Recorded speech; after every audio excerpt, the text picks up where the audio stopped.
골드만삭스라는 회사를 많이 아실 거예요. 90년대 초반에 우리나라의 모기지론을 통해서 우리나라에 많은 자금을 땡겼죠. 그죠? 우리나라 금융업체든 아니면 증권회사든 사용하고 있는 상품들이 그들이 개발하는 상품이 아니라 위에 있는 상위에 있는 이 업체의 상품을 개발해서 이분들한테 주는 거예요. 우리나라에. 실례로 모기지론 같은 경우도 가장 간단하게 말씀드릴 수가 있는 거예요. 모기지론은 모기가 지랄하면 날 수 있다는 게 아니고 이 모기지론이라는 부분들을 가지고 상품을 거친다 아시니까 있겠지. 모기지론이 요거를 골드만삭스가 사실 개발을 먼저 했어요. 그래서 이 금액을 고객한테 돈을 받으면 이 돈이 다 일로 넘어갔어요. 일부에 대한 수수료만 이 업체, 금융업체한테 들어갔고요. 이 돈이 여기가 파산되다 보니까 돈을 집어넣었던 많은 사람들이, 많은 은행들이 파산하게 같이 동반해서 파산하게 된 거예요. 그러면서 우리나라 90년대 초반에 우리가 은행도 망할 수 있다는 걸 피부로 느끼게 됐죠. 그때 다 국민 모든들이 다 멘붕 상태가 있었거든요. 근데 그게 우리나라만 그런 게 아니라 전 세계가 마찬가지였어요. 왜? 우리나라만 여기 모기지를 통해 가지고 여기다 돈을 보낸 게 아니라 전 세계 금융업체들이 다 돈을 일로 보냈어요. 그러니까 전 세계 금융이 파산되게 된 분위기가 바로 여기 있어요. 그러면서 우리가 온 게 IMF가 온 거예요. 그러면서 온 게. 이 IMF가 온 것도 사실 우리나라가 안 올 수도 있는데도 불구하고 온 게 된 동기가 뭐였냐면 우리나라가 너무 무지하기 때문에. 지금 금융업체라든가 아니면 경제학자들 이들이 얘기하는 IMF는 안 받아도 되는 IMF를 받았다라고 얘기를 해요. 왜 그러냐면 A라는 은행이 파산됐어요. 10원 한 장 못 건졌죠. 여기 안에 금액이 지분 있는 분들은. 그러다 보니까 B라는 은행은 멀쩡한데도 불구하고 이 은행의 돈을 예금들을 인출하기 시작을 합니다. 그걸 예금자 인출 사태라고 얘기를 하고 그걸 금융원으로 뱅크론이라고 얘기를 해요. 뱅크론이라고 얘기를 해요. 다시 말하면 예금자를 이 돈이 파산되는 걸 보고 은행을 이렇게 불신하는 시대가 온 거예요. 내 돈도 이 은행이 망하게 되면 한 푼도 못 가지고 다 거덜날 수 있다라는 판단을 하기 때문에 이 돈을 인출하기 시작해요. 고객들이. 근데 은행은 고객들이 맡긴 돈이었기 때문에 안 줄 수가 없어요. 줘야 돼요. 그럼 은행은 자금이 고갈되게 되죠. 자, 고갈되는 상태다 보니까 이 은행은 살기 위해서 돈을 바깥으로 나온 걸 다시 회수하기 시작을 해요. 즉 대출했던 모든 것들 금액을 다시 받아들이고 또 기업에 투자했던 자금들을 걷어들여요. 그러면서 경제 중심인 이 은행이 망가지면서 자금 흐름이 망가지면서 동맥 경화가 생기는 거예요. 그러니까 피가 순환이 안 되는 거죠. 그러다 보니까 기업이 파산되는 사태가 발생돼요. 이때 대표적으로 파산됐던 게 우리가 이 기업은 절대 망가지지 않는다라고 했던 기업 중에 하나가 망가져요. 대우라는 업체가. 이때 파산되죠. 대우라는 업체가 파산되는 근본 이유는 바로 이 부분 때문에 이게 연계현상에 같이 들어가요. 이게 파산되고 뱅크론이 사태를 이용해서 기업이 많은 기업들이 그때 파산되고 도산하게 되죠. 우리나라에서 대표적인 기업이 우리나라를 대표하는 명품 그 다음에 대기업이라고 할 수 있는 기업이 3대 기업이 안에 들어가는 게 대우였잖아요. 삼성, 현대, 대우, 김우중 회장님 절대 안 망가진다고 생각했고 자금을 회수하니까 기업이 망가지게 된 거예요. 그리고 대우는 100% 이상이 돈을 다 금융업체를 통해서 자금을 다 대출했어요. 자기 자금 가지고 돈을 불린 게 없었다는 얘기예요. 그러니까 하나 무너지니까 계속 연쇄 반응이 일어날 수밖에 없었던 거고요. 그래서 김우중 대표님 회장님이 그때 도산하니까 해외로 피신을 했었죠. 이게 그 사건으로 인해 가지고 온 사건입니다. 그러면서 온 게 IMF죠. 근데 사실 이 IMF를 안 맞을 수도 있었는데도 불구하고 맞은 게 뭐냐면 이게 이렇게 오니까 전 세계가 마찬가지로 비상이 걸렸어요. 금융에 대한 비상이. 그래서 만들어지게 된 게 어디서 만들어졌냐면 옴보즈민이라는 데서 여기서 금융을 재단하기 시작을 해요. 옴보즈민 산하에서는 ISO 인증기구라는 게 있어요. 국제표준 인증기구. 옴보즈민이라는 건 우리나라 말로 번역을 하면 감찰관이라는 뜻이에요. 어디를 감찰을 하냐면 두 개를 감찰을 해요. 각 나라의 국가에 대한 부분하고요. 기관에 대한 감찰을 해요. 자, 이 감찰하는 것은 어떤 거냐면 예전에 소크라테스가 악법 법이라고 했어요. 국가가 세운 법은 그게 잘못됐다고 하더라도 지켜야 된다라고 얘기를 했어요. 근데 지금은 잘못된 법은 시정하라고 있는 거예요. 바꿔야 된다고 얘기를 해요. 왜? 그게 잘못됐으니까 국민들한테, 소비자한테 다이렉트 피해가 갈 수가 있잖아요. 그 피해 보는 게 누적되게 되면 결국 국가가 무너질 수도 있다는 얘기거든요. 그래서 이 제도적인 부분들을 옴보즈민이라는 데서 시정을 요청을 하는 거예요. 만약 이게 잘못된 법이에요. 잘못된 제도예요. 그러면 이래 해야 되니까 이건 무조건 바꿔라. 국민들이 피눈물을 흘린다. 이건 하면 안 돼. 하면서 바꾸죠. 대표적인 기구가 NGO라고 들어보셨죠? NGO. 못 들어보셨어요? 환경단체잖아요. 환경단체 국제기구예요. 여기도요. 환경에 관련돼가지고 국가나 기관이 이런 데서 환경을 파괴하는 행동을 하잖아요. 그러면 여기서는 제재 조치를 바로 해요. 사법기관 동원해서 국제 변호사 써서 국가에다 바로 다이렉트로 해요. 그래가지고 문란을 일으켜가지고 그거를 바꾸게끔 예도를 합니다. 그러니까 우리나라에서 국가에서도 기관 사업을 하는데도 불구하고 뭐 어디에 간접 사업에 대한 뭐 어떤 걸 한다. 그러면 여기에 허락을 받아야 돼. 받아야 돼. 그렇지 않으면 허가가 안 나와요. 할 수가 없게끔 돼서 이제 그것을 여기서 만드는 거예요. 여기서. 즉 옴버님이라는 데는 84년대에 설립됐고요. 전 세계 800개 나라에 현재 지금 지사가 나가 있어요. 우리나라에도 있어요. 옴버즘이 우리나라에도 있습니다. 시민단체로 형성되어 있어요. 이거는요. 그리고 이 ISO 기구를 만들게 돼요. 왜냐하면 옴버즘이 잘못됐다고 얘기를 하고 이걸 시장하라고 얘기를 하면 들어주는 데가 과연 몇 군데가 있겠냐는 거예요. 이게 뭐가 잘못됐는지를 얘한테 줘야 될 거 아니에요. 이들은 잘못된 게 없다라고 얘기를 하고 그러면 뭐 때문에 잘못됐다는 것을 증명자료를 내야 돼요. 그래서 표준화 작업을 하기 시작한 거예요. 그래서 계열회사인 ISO를 만들게 된 거예요. OS 게임이에요. 쉽게 말하면. 여기서 재단을 했어요. 기구를, 자단을. 하다못해 우리가 센티미터, 킬로미터 뭐 이런 단위를 쓰잖아요. 우리가 뭐 요게 몇 평짜리죠? 이렇게 얘기를 하죠. 우리나라에서는요. 근데 이게 공통적으로 전 세계가 쓰는 단어는 아니거든요. 표준화되어 있는 단어가 아니라는 얘기예요. 몇 센티미터, 제곱 센티미터냐고 얘기를 하죠. 그죠? 이렇게 단위를 표준화하는 것도 여기서 한 거예요. 단위를 표준화하는 거. 또 A4용지도 A4, B4, C4 이렇게 나오죠. 그죠? A3 그것도 여기서 제작한 거예요. 규격화 시킨 거예요. 사용하기 편하게 모든 고객들을 다 표준화하고 규격한 게 이 IS 표준화에서 만든 거예요. 근데 여기서 90년대에 금융이 이렇게 붕괴되다 보니까 금융도 이때 표준화시키는 작업을 ISO에서 한 거예요. 그래서 ISO 3000을 이때 발표를 하죠. ISO 3000은 네이버나 아니면 구글이라든가 다음이라든가 검색 사이트를 통해 가지고요 ISO 3000을 치시게 되면 어떤 얘기가 나오냐면 리스크 매니저먼트라고 나와요. 리스크 매니저먼트라는 얘기는 뭐냐면 최소한의 고객 돈에 대한 보장하는 제도, 금융에서 고객 돈을 보장하는 제도를 만들게 된 거예요. 요게 95년도에 설치가 됐어요. 요게. 그러면서 전 세계 각 나라마다 이것을 설치해라 라고 공문을 떨어뜨려요. 그러면서 우리나라에서 만들어진 게 예금자 보호법이고요. 그러면서 만들어진 게 이러면서 만들어진 게 예금보험공사예요. 예금보험공사가 하는 일은 ISO 3000이에요. 고객돈을 최소한에 대한 보장하는 제도를 만들어 놓은 거예요. 어떻게 보장하냐면 95년도에 처음 설립되고 나서 어떻게 설립됐냐면 은행에 고객이 돈을 예치를 합니다. 지금 현재 2012년 들어가서 확정된 게 5천만 원까지 확정이 됐죠. 그죠? 근데 우리가 예금자 보호법이라는 걸 들어본 지 언제냐면 물어보시면 다 2000년대 후반에 들어왔어요. 2000년대 2011년도 그때 아마 다 들은 걸로 제가 기억을 알고 있어요. 왜냐면 그때 부산의 모 은행이 파산되면서 난리 아닌 그런 난리가 났어요. 언론에서 다 난리가 났고 자살하는 분도 생기고 별의별 게 다 생겼었어요. 그래서 국가가 얘기를 해요. 그때 언론에 뭐라고 얘기하냐면 고객돈이 예금자 보호법에 의해 가지고 보장하는 금액이 이렇게 되어 있으니 고객돈을 안심하고 맡길 수가 있다. 이 정도까지 충분히 보장이 된다. 그러니까 기다려달라 그랬단 말이에요. 그러면서 알려지게 된 거예요. 예금자 보호법이 있게 되고. 그러면서 2012년에 확정이 된 게 5천만 원이 이렇게 만들어 놓은 거예요. 그걸 당하고 나서 만든 게 이거예요. 5천만 원까지 보장을 해드렸죠. 그러니까 돈을, 최소한에 대한 돈을 보장을 해드린 거예요. 이게 예금자 보호법이에요, 이게. 근데 그때 당시에 알았잖아요, 우리가. 만약에 IMF 오기 전에 95년도에는 설립됐잖아요. 근데 그걸 알리지 않았다는 얘기잖아요, 결론적으로. 많은 국민들한테.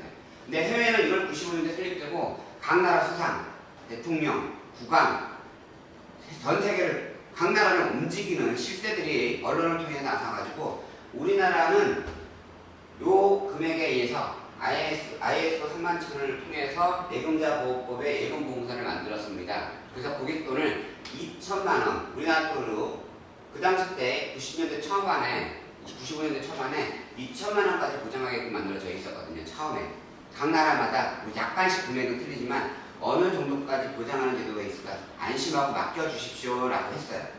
그러니까 고객들이 돈을 빼는 작업들을 안 했다는 얘기예요. 예금 인출 사태, 뱅크런 사태가 안 일어났다는 얘기예요. 근데 우리나라는 일어났어요.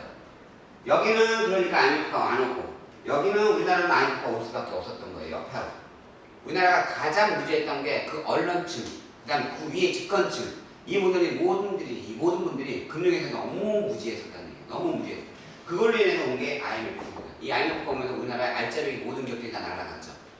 외환은행은 알짜배기인데도 불구하고 달러가 부족했기 때문에 350억을 받고 팔아버렸어요. 350억. 달러 때문에 파는 거예요. 그 달러를 바로 갚아줘야 되기 때문에 달러가 나올 데가 없잖아요. 그래서 기업을 팔아버린 거예요. 알짜배기 기업. 그 얼마 안 되는 금액 때문에 350을 받고 론스타가 몇 년 후에 7조라는 금액을 걸어서 갔잖아요. 그래서 먹튀 문제가 상당히 많았었죠. 지금 국제변호사 써가지고 5조라는 금액을 또 받자고 소송을 걸었어요. 근데 이건 무조건 줘야 돼요. 우리가 져요. 5조까지 또 뺏겨야 되는 그런 시대예요. 근데 이런 사태가 오게 된 동기가 바로 이것 때문에 온 거라는 얘기예요. 그때 당시 집권층들이 이런 부분들을 문제를 일으켰다는 얘기예요. 안 그랬으면 문제가 안 일어났어요. 예, 그때 당시 집권층이 누구신지는 어느 정도 다 아실 거니까 예금자 보호에 대해서 잠깐 간단하게 얘기를 하고 저희 상품을 간략하게 얘기를 드리겠습니다. 제가 이 얘기를 드리는 건 뭐냐면 OD 마켓이라는 업체가 어떤 위치에 있고 저희가 어떤 환경에 위치해 있는지도 아셔야 되는 얘기예요.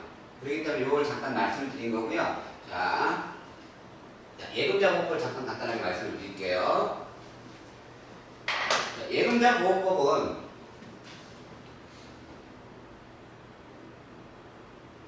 은행에 고객이 돈을 예치를 합니다. 5천만 원을 지금 예치를 했다. 지금 이제 예금자 보호법에 의해서 우리가 5천만 원까지 보장이 되니까요. 물론 가로 열고 이자 포함입니다. 이자 포함된 금액이 5천만 원까지 보장된다는 얘기예요. 자, 은행에 5천만 원이 들어가게 되면 이 돈은 예금보험공사로 들어가요. 이 돈은 이렇게 들어가요. 근데 이 5천만 원이 다 들어가게 되면 은행은 먹고 살 게 없잖아요. 그래서 보험 적용률이 적용된 게 2012년도 5천만 원까지 보장하면서 보험 적용률이 나왔어요. 은행은 800만 원까지 예금이 들어가야 된다라고 나와 있어요. 즉, 이게 들어가면 800만 원이 일로 들어가요. 예금보험사로. 요 돈이 각자 개인이 내는 각 은행별로, 각 지점별로 돈이 들어올 거 아닙니까? 그 돈이 다 이렇게 쌓여요. 다 쌓이면 고객이 이제 은행한테 내가 필요해서 돈을 가져가야 돼요. 그 돈을 요청을 했어요. 근데 은행이 못 줘 했어요. 배짜에 되어있어요. 다시 말하면 은행이 지급할 돈이 없대요. 돈이 고갈돼서. 아니면 은행이 파산됐대요. 그러면 지급할 수가 없잖아요. 은행이 고객에게 지급불능 사태가 됐을 때 이 돈에 대한 부분을 예금보험사가 지급하겠다는 얘기예요. 이게 예금자 보호법이에요. 예금자 보호법. 최선의 돈을 보장하겠다. 이게 됩니다. 이게 됩니다. 근데 은행만 보장하느냐? 그게 아니거든요. 은행 중에서도 많은 은행들이 있어요. 국내에 47개 은행이 있으니까요. 국내 은행만 47개예요. 국내 은행. 외국계 은행 빼고. 외국계 은행 빼고. 국내 은행만 47개가 있는데 이 은행마도 다 보장이 되느냐? 다 보장이 되느냐? 아닙니다. 다 보장되는 건 아닙니다. 그렇다고 무조건 보장하지 않느냐? 그것도 아닙니다. 우리가 주거래 은행이라고 했죠? 우리 은행을 주거래 은행에 썼다. 국민은행은 그냥 조금 넣어놓고 신한은행, 하나은행, 외환은행, 우체국, 새마을금고, 농협, 신협, 수협 막 많은 업체들이 있잖아요. 이들 중에 실질적으로 다 예금자 보호법에 되는 게 아니라 내가 5천만 원씩 다 이상 넣었으면 다 보장되는 게 아니라 보장되는 건 다 되는데 우체국만 안 돼요. 왜? 국가은행 때문에 이건 예금자 보호법에 예금보험사에 가입이 안 돼 있어요. 국가은행이기 때문에. 대신에 국가가 보장하는 거기 때문에 여기에 돈이 들어가는 건 1억이든 10억이든 이런 것들 다 보장돼요. 무슨 얘기인지 이해되시죠? 제일 안전한 은행이 사실 우체국이에요. 제일 안전한 은행. 제일 안전한 은행. 그러니까 여기에 돈이 가장 많이 들어가시게 되면 더 제일 안전하다. 국가 부도 사태가 아니면 이거는 안전해요. 국가 부도 사태만 아니라면. 문어투협이라고 하죠. 일반적으로 얘기하는. 그것만 아니라면 우리 우체국은 안전하다. 내 돈에 대한 가장. 근데 보장이 제일 적죠. 이게. 보장이. 이자율이라든가 이런 보장이 제일 적습니다. 그래서 여기에 들어가는 이유가 사실은 금리가 이쪽에서 높기 때문에 그런 거거든요. 국가에서 운영하는. 안전한 걸 따지면 여기가 제일 안전하고 금리로 따지면 이제 각자 은행이다. 왜냐면 지금은 이제 은행이 망가진다라는 판단을 이제 거진 안 하세요. 어느 정도 안정됐다라고 판단을 하시니까 예전 같지 않다 판단하시니까. 그래서 안심하고 맡기셔도 보장할 수가 있습니다. 이렇게. 그리고 재미있는 건 또 하나가 우리나라 은행이잖아요. 이것들은요. 외국계 은행도 있을 거 아니에요. HSBC, 홍콩 상하이은행, 그 다음에 스티은행, 그 다음에 뭐 스탠다드 차트은행, 그렇죠?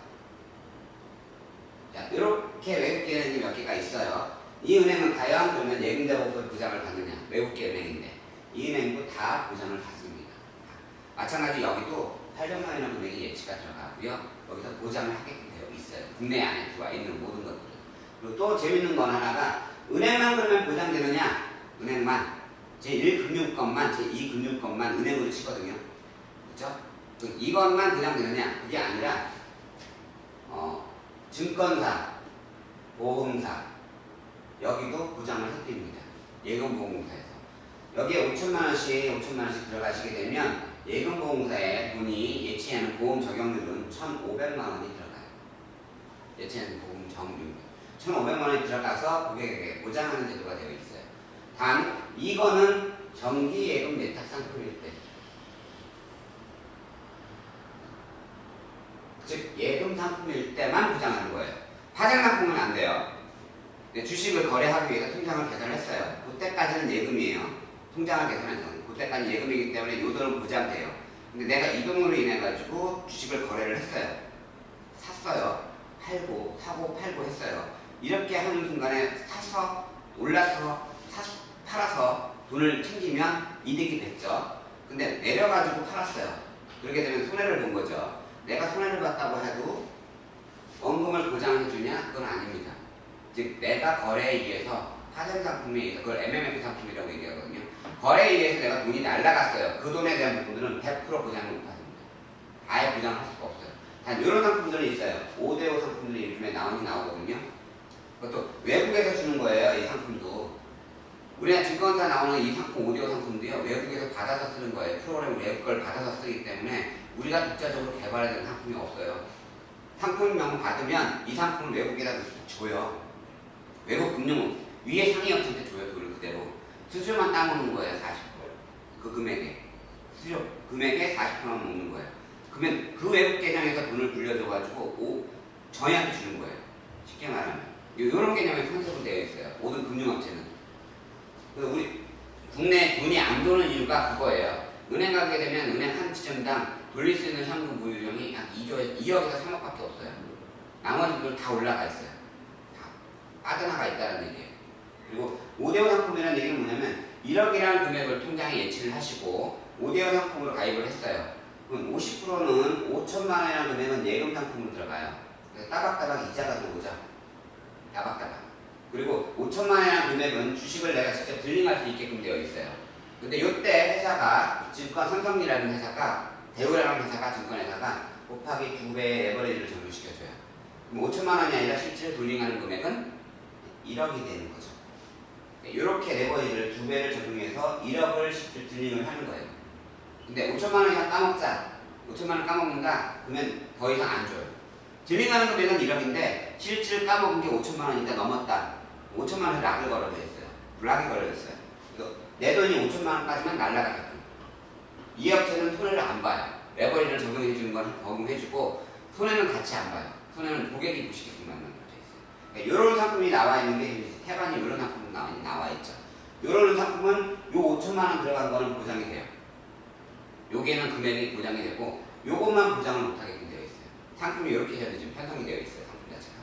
그리고 증권이나 보험회사는 이런 식으로 되어 있고요. 또 하나가 지금 저축은행. 요즘에 가장 많이 이슈가 되고 있는 저축은행. 제3금융권이라고 얘기를 합니다. 대부업체라고 얘기를 하죠. 일반적으로. 몸먼 론. 그죠? 몸먼 론. TV에서 많이 나오잖아요. 케이블 방송에. 3분 만에 대출, 뭐 1분 만에 대출, 전화 한 통의 대출, 뭐 이런 것들 많이 나오잖아요. 오케이, 뭐 이런 것들. 그죠? 그 다음에 뭐, 러시앤 캐시, 뭐 이런 거. 그런 것들이 다 저축은행에 포함되는데, 그 저축은행은 파산율이 높기 때문에, 저축은행 같은 경우는 적용하는 부분이 3,500만 원이 들어가게끔 되어 있어요. 5천만 원 여기에 입금하면 그것도 입금하는 상품입니다. 예금 상품만 하는 거예요. 3,500만 원이 예금 보험사로 돈이 들어가요. 그래서 5천만 원까지 보장하게 되어 있어요. 근데 이게 국내에는 이렇게 되어 있고요. 전 세계도 마찬가지로 이런 시스템이 되어 있어요. 외국 계신 분이 우리나라의 상품에 투자를 했다. 근데 저기 예금 상품이다. 그러면 보장이 그분은 돈이 돼요. 우리나라에서도 마찬가지로 외국에 돈을 넣었어요. 그러면 외국에 돈을 투자를 할 수 있게끔 아주 길이 열려 있거든요. 인베스트먼트가 투자를 했어요. 그게 예금 상품이다. 그러면 거기에 법에 의해서 우리가 보장을 받게끔 되어 있어요. 돈을. 그 돈이 우리나라는 5천만 원이지만 그 나라마다 약간씩 예금자 보호법에 의해서 예금보험공사에 받는 금액이 틀리기 때문에 금액이 약간씩 차이가 나요. 그러니까 외국 같은 경우는 뉴질랜드 같은 경우는 20만 불까지 보장하는 그런 제도적으로 되어 있고 우리나라는 5천만 원까지 현재 지금 되어 있는 시스템이에요. 자, 그리고 여기까지만 잠깐 말씀드리고 제가 이 얘기를 드렸던 이유는 뭐냐면 오디마켓에서 이번에 나온 상품이 정기 예금 예탁 상품이기 때문에 이 상품을 간단하게 얘기를 드렸어요. 외국에 투자한다라면 다들 불안하게 생각하십니다. 근데 재택이라는 생각을 하신다 그러면 이제는 시야를 돌려야 될 때입니다. 국내에서는 부동산도 이제 다 나올 것까지 다 나와 있거든요. 실질 수익을 낼 수 있는 게 없어요. 주식시장도 마찬가지로 널뛰기가 너무 많고요. 외부의 여건에 의해 가지고 미국이 현재 기침하면 한국은 감기 걸린다는 얘기가 나올 정도로 외부 여건이 너무 많이 받아요. 요즘에는 중국이 이번에 FTA가 2015년 올해 통과되면서 중국 자유롭게 투자가 가능하고 중국에서 우리나라 투자가 얼마나 가능하게끔 지금 만들어져 있거든요. 근데 중국이 그러다 보니까 많이 뜨다 보니까 중국에서 기침하면 국내 한국의 증시장 경우는 폐렴에 걸린다는 얘기가 나올 정도로 많이 여파를 많이 받아요. 중국 여파를. 근데 저희 상품은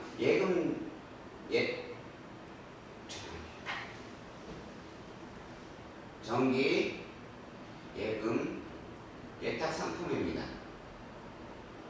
정기예금 예탁 상품이라는 거는 100% 보장된다 분명 말씀드렸죠. 뒤에 얘기해드렸던 거. 100% 보장을 받습니다.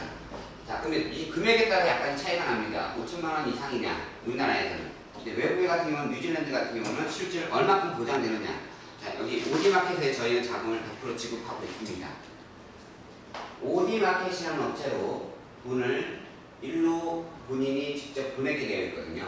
그럼 오디마켓이 예금자보호법에 가입되어 있는지, 그리고 여기는 금융업체인지, 어떤 라이센스가 있는지 이것들을 아셔야 된다는 얘기예요. 여기 보시게 되면 오디마켓이라고 되어 있고 금융 라이센스가 뉴질랜드 뱅크 넘버 해서 전세계 국제 라이센스가 이렇게 나와 있어요. 이렇게 나와 있다는 얘기는 전세계를 대상으로 금융업을 할 수 있다는 얘기입니다. 그리고 또 하나가 FSPR이라고 해가지고 나와 있죠. 이게 우리나라의 예금보장보호법에 의한 예금보험공사예요. 우리나라에 빗대면 여기 보시게 되면 FSPR 넘버가 또 나와 있어요. 그게 이 넘버링이 발행되어 있는 게 예금보험공사로 인해서 보장이 되는 그런 제도 쪽에 가입되어 있다라는 뜻입니다. 그리고 또 하나가 전 세계 통해서 이 업체는 영업을 하고 있습니다. 영업을 하기 때문에 전 세계에 가입되어 있는 ISO 3만천을 직접 발행하는 옴버즈맨에도 가입이 되어 있어요. 전 세계를 대상으로 영업을 하기 때문에, 금융업을 하기 때문에. 그래서 여기는 가입하는 조건 중에 그 나라의 예금자보호법에 예금보험공사에 가입되어 있어야만 가입할 수가 있어요. 그러니까 여기 위에 보시면 FSPR 넘버링이 나와 있는 게 나와 있고요. 이건 요 사이트가 요 위에 있거든요. 여기 들어가시게 되면 이 사이트에 가입된 걸 확인하실 수가 있고요. ombudsman.org.nz 이 금융만 담당하는 겁니다. IS에서 금융만 담당하는 업체가 뉴질랜드에 있어요. 여기에 가입되어 있는지를 확인이 또 하실 수가 있고 이 사이트에 들어가시게 되면 그리고 이게 참조 약관입니다. 메뉴에 들어가시게 되면 회사 소개라는 게 있어요. 회사 소개란에 들어가시면 크롬으로 들어가시면 다 번역해서 나오시니까요. 편하시게 들어가실 수가 있으시니까 크롬으로 들어가셔가지고 회사 소개를 들어가시면 ISO 헌법 및 ISO 참조 약관이라는 공간이 나와요. 칸이 그걸 클릭하시면 참조 약관을 우리가 헌법은 굳이 알 필요가 없으니까 대한민국 헌법도 잘 모르는데 남의 ISO 헌법까지 알 필요는 없고요. ISO 참조 약관으로 들어가시게 되면 그 고객에게 가장 필요한 약관에 대한 부분이 나와 있어요. 거기에 뉴질랜드 따라 20만 불까지 이 회사에서 보장이 될 수 있는 것까지 만들어져 있어요. 그러니까 뉴질랜드 달러 20만 불이면 우리나라 돈으로 환산하게 되면 1불당 약 865원 정도 잡혀요. 1불당 현재. 그러면 금액으로 환산하게 되면 1억 6,300만 원에서 700만 원까지 현재 보장이 되어 있는 제도예요. 다시 말하면 우리나라는 5천만 원까지 보장이 되는데 여기 뉴질랜드에 가입되어 있는 이 회사는 1억 6,300에서 700까지 보장된다는 얘기죠. 이 금액 미만이면 정기예금 상품으로 들어가는 돈은 100% 보장이 된다, 안 된다? 된다라는 뜻입니다. 근데 저희가 투자하는 금액은 입금하는 금액은 얼마까지 입금이 되냐면 1,000불짜리가 있고요, 3,000불짜리가 있고, 5,000불짜리가 있고, 10,000불짜리가 있고, 3만불짜리가 5만불짜리 이렇게 크게 6개의 패키지로 이루어져 있습니다. 그리고 1인 1계정입니다. 실명제가 통과되고 나서 전 세계 금융은 실명제가 다 통과돼가지고 실명제를 이용하고 있고요. 실명제이기 때문에 1인 1계정입니다. 이 이상은 안 됩니다. 내 이름으로 1, 2, 3, 4 이렇게 안 되게끔 되어 있고요. 제 이름으로 5만 불 이상 보낼 수 없게끔 되어 있어요. 왜냐면 우리나라 국내법상 외환거래법이라는 게 있어요. 1인이 보낼 수 있는 최고 맥시멈, 1회 한 번에 보낼 수 있는 최고 맥시멈이 5만 불까지 잡혀 있고요. 1년 동안에 모았던 최고 금액들이 합친 금액이 5만 불까지밖에 못 보내게 되어 있어요. 이게 외환거래법이거든요. 외환거래법에 걸리면 성량이 되게 커요. 형사건으로 들어가야 거예요. 그래서 요 국내 법에 합법적인 정상적인 상품인데 굳이 불법을 할 필요가 없기 때문에 가장 합리적으로 정상적으로 5만 불까지밖에 못 보내게 돼 있어요. 단 여기 고정환율이 좀 적용되어 있어요. 무역을 하더라도 고정환율이 적용되죠. 받을 때도 고정환율을 받게 되어 있거든요. 고정환율을 적용해서 5만 불까지 보내고 받게끔 되어 있어요. 그러니까 1인 1계정이고요. 개인이 5만 불 이상 못 보내게 돼 있어요. 내 금액이 내 자금이 갖고 있는 게 10억, 20억, 30억, 몇백억이 있다고 하더라도 정말 많은 금액을 갖고 있다고 내가 하나 5만 불 이상을 못 보내게 돼 있어요. 내 계정은 5만 불 하나입니다. 이렇게밖에 안 되게끔 되어 있어요. 또 하나가 유사수신이라고 하죠. 보통 유사수신이라고 하는 이유는 뭐냐면 내가 받을 수 없는 분이 내가 돈을 받기 때문에 유사수신이 걸립니다. 보통 여기 온라인으로 진행하시는 분들이 많은 이해사하고 착오가 많은 분들이 똑같다라고 판단하시는데 완전히 틀린 게 바로 그 부분 때문에 틀려요. 저희는 개인 계정을 열어놓지 않았어요. 트랜스퍼라고 그러죠. 개인 간의 거래. 이거 안 되게끔 되어 있어요. 다시 말하면 사장님들이 저한테 제가 설명했다고 이 회사에 가입하고 싶다고, 이 회사 예금에 가입하고 해서 이 상품을 가입하고 싶다고 저한테 돈을 보내는 순간에 저는 유사수신을 행위를 하는 겁니다. 왜냐하면 저는 받을 수 없는 사람이기 때문에 그래요. 국내에서 받을 수 있는 분은요, 공인중개사, 그 다음에 변호사, 그리고 현직 금융업을 종사하시는 분들, 이분들이 고객에게 돈을 받아서 은행에다 아니면 증권회사든 보험회사든 돈을 입금하시죠. 요분들 외에는 돈을 받으면 유사수신입니다.